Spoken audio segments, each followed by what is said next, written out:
Alright, this is a video for the Test 3 material homework, week 7 and 8. This is question number 2 we're going to start with. And this is wanting us to find the mean of the random variable x, where x represents a number of hits in a single game. Okay, so this particular player hit anywhere between 0 and 5 hits per game for the whole season. And this is the probability that he got. No hits, 1 hit, 2 hits, 3, all the way through to 5. Okay. Now, they want us to compute the mean, and they're giving us the discrete distribution. Okay. Discrete because there's gaps of 0 to 1, 1 to 2. There's gaps in between each of these possible values.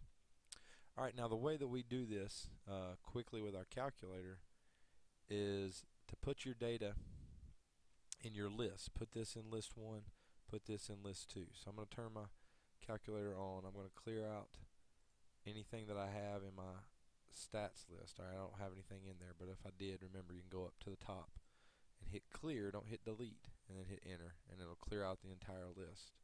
Alright, then I'm just going to put in 0 through 5 in that first list, and then the second list I'm going to put these probabilities. Alright, so 0.0736 and on and on and on, and then 0.0028 for the last one. Alright, so I have my data, my probabilities in list 2, my possible values of x in list 1, and once I'm there, I'm going to hit the stat button, come over to calculate, and I'm going to tell my calculator one variable stats. Now, we've done this before. We've used one variable stats before, and notice when you use it, it always comes to the home screen and it flashes the cursor out here beside it. Alright, that's for the reason that if you hit enter here, it's only going to find the average of these 6 numbers. If I add up 0 plus 1 plus 2 plus 3 plus 4 plus 5, and I divide that by 6 because there's 6 numbers, counting the 0, that's 2.5. That's what it's finding the average of. If you want to find the mean of the discrete random variable, you need to tell your calculator when you do one variable stats that you have your data in list 1, your possible values of x in list 1, and then your probabilities in list 2. Alright, so you have to tell it list 1, list 2 if you're going to let it know it's a probability distribution. Alright, and then I hit enter and see it made that adjustment. Not 2.5, it's 1.6502 because this is not a bell curve distribution, so it's not going to be the mean's not going to be right here in the middle of the two middlemost numbers. These are the most frequent numbers. The mean's somewhere in the middle of those numbers.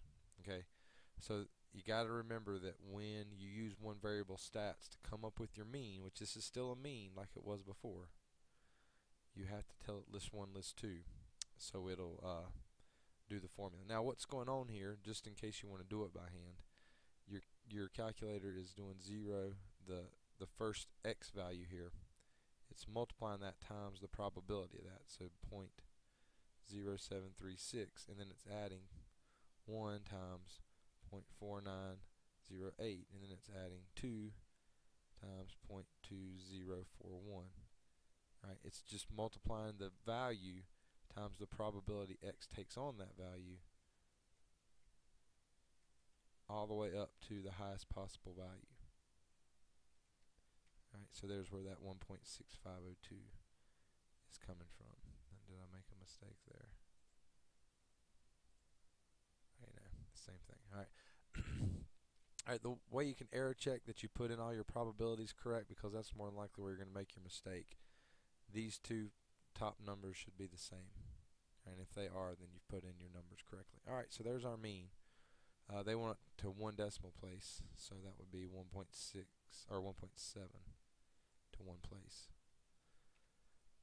Alright, now the thing that's important now is not just coming up with the number. I don't care if you put it in your calculator and do your one variable stats, list 1, list 2.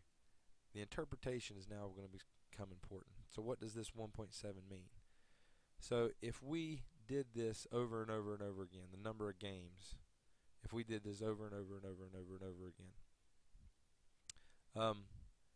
as the number of trials n increases, the mean of the observations will approach the mean of the random variable. Okay, That's what's going on here.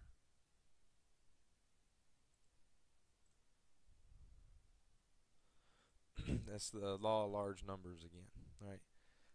And what this basically says, this doesn't give a very good interpretation of this scenario, right? Um, a better interpretation of this scenario as a number of games that this baseball player plays, his average number of hits per game will settle down to this number. He averages about 1.7 hits per game, right?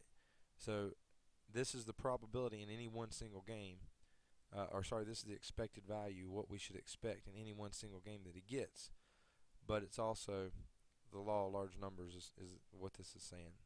As the number of trials, in this case games, increases, the mean number of, instead of observations, we can say the mean number of hits per game will approach this 1.7. That's what this is basically telling us. Alright, now it wants us to compute the standard deviation.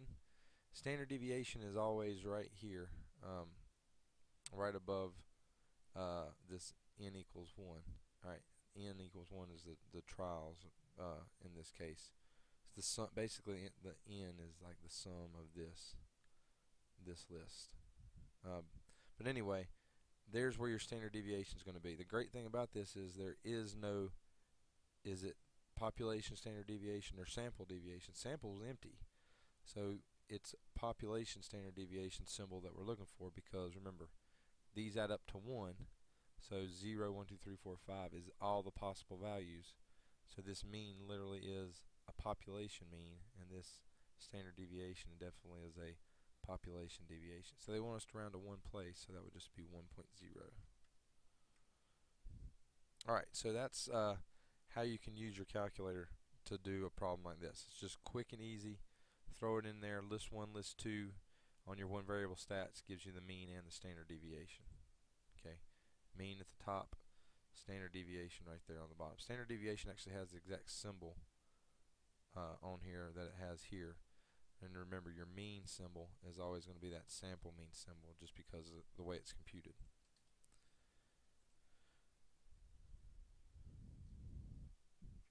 Alright, they want to know if this is a probability distribution. Click on the table. The way we can tell if something's a probability distribution is there will be no negatives that occur over here in the probability list. Okay, so that's the first thing we look for, making sure there's no negatives. Right, we also want to make sure there's no number above 1 that occurs over here. And again, there's no number above 1. Everything that's in this second list has to be between 0 and 1. Okay, inclusive. It could be 0, it could be 1, but nothing could be anything higher or lower than that. Alright, so that's the first thing. So we can just look and see that that criteria is satisfied. Nothing negative, nothing more than 1. The second thing is that list has to add to 1. Alright, so just add up all the numbers in the second list. So 0.01 plus 14 hundredths plus 26 hundredths, 29 hundredths, 18 hundredths, and 12 hundredths. And that adds to 1. Alright, so since this adds to 1 and it doesn't have any negatives, doesn't have any number bigger than 1, then yes, this is a probability distribution. Alright, if the table is a probability distribution, what is its mean? Alright, so I'm going to go and do just like I did last time, and I'm going to throw this data into my calculator. So stat, edit, and I'm going to put all these values in here. So I got numbers in there from the last problem I did, so I'm going to clear those out. And put in the numbers 0 through 5 again.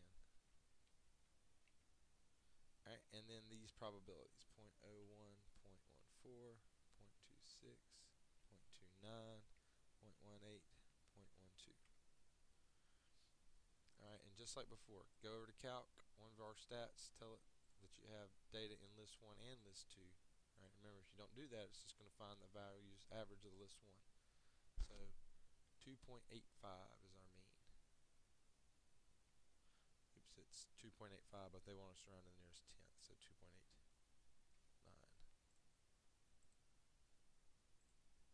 Alright, now you can do the same thing with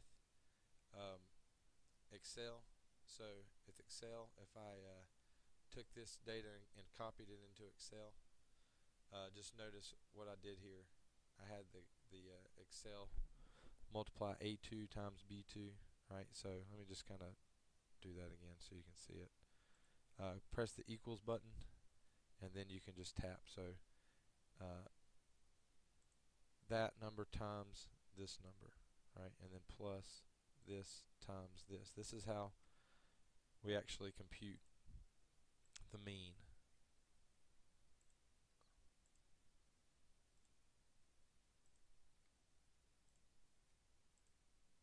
Alright, and then hit enter. There's the 2.85 again. So you can actually do that in Excel as well. Alright, it's standard deviation. We've already got that computed here. Standard deviation is 1.24, so the nearest tenth is just 1.2.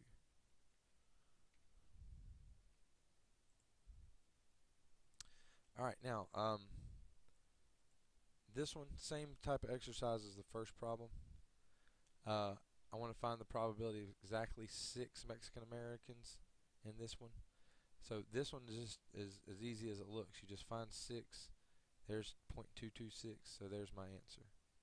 Okay, I'm just writing down what it says in the table. If you're just finding the probability of so many, depending on what the table is, there it is right there. Okay, now find the probability of 6 or fewer among 12 jurors. 6 or fewer would be all of these. All of these satisfy 6 or fewer. 6 is 6, obviously. 5 is fewer than 6. 4 is fewer. 3 is fewer. 2 is fewer. So when it's saying 6 or fewer, it's telling you to add up all of these probabilities. So if I take all of these and add them up, I'll get 0.613. Okay. Now again, they have the little table thing here. Very easy to throw this into Excel. Right, and then just add up the probabilities that satisfy this. So 6 or fewer is from 6 down to 0, and I'm going to tell it to add those. Oops, I should have done it that way. Let me do this. Equals sum, and then tell it to go from this probability from 0 all the way up to 6, the thing that satisfies 6 or fewer. So there's where that 0.613 is coming from. But you can just use your calculator as well and just add them up and get those same numbers. Alright, now this is the important stuff for you to understand here. Which probability is relevant for determining whether 6 or jurors is unusual or not? The results from A or B. And even though that specifically deals with 6, if we want to determine if 6 is unusual, we need to go from that number to the extreme values. So the result from part B is actually the one that we're looking at, that makes this unusual or not. Alright, whenever we're looking at if something is usual, we look at that number or more to the extreme, or that number or less in this case. We go from that number to an extreme value, this or more, this or less, okay, to determine if it's rare. Alright, it's just like before when we did standard deviations. We said 2 or more standard deviations from the mean is considered unusual. Right? It's not just 2, it's 2 or more. So we go from some number out to the ends of the distribution. Okay, so keep that in mind when we're considering something rare. We don't just look at the initial probability, we look at that number or more or less, just depending on what the condition is. Alright, and then does 6 Mexican Americans among 12 jurors suggest that selection process discriminates? No, because there's a greater than 0.05 probability. Remember, that's our cutoff number. So since this answer, 0.613, is greater than that 0.05, then that would not be considered rare, so we wouldn't consider that discrimination. Alright, so that's the first video. The second video, we're going to look at the binomial distribution. So if you're having trouble with the binomial probabilities, then check out that second video. This one had mainly to do with just discrete probability distributions.